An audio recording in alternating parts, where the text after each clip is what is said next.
em ở dưới buông chung rồi. Đi coi con voi, đi coi con voi.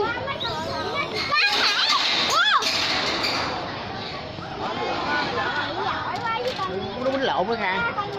Nó quýnh lộn với Khang. Phải làm gì Quýnh lộn đi. Cái con ngồi hết tội nghiệp của anh đó. Mấy con trong cái hang kìa.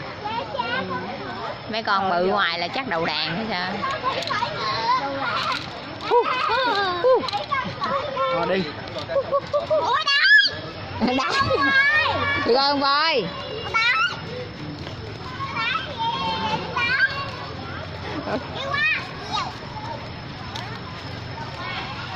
Trời nắng. Đây nè.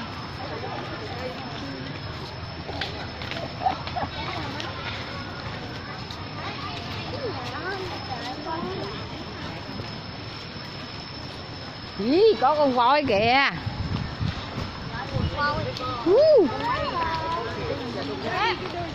Đi.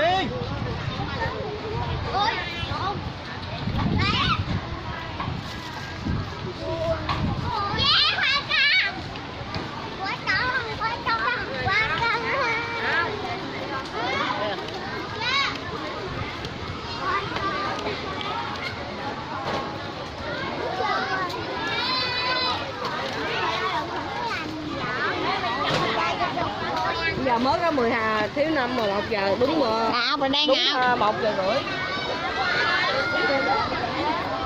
Mẹ đi qua đây nha, nắng quá nha. Làm vậy?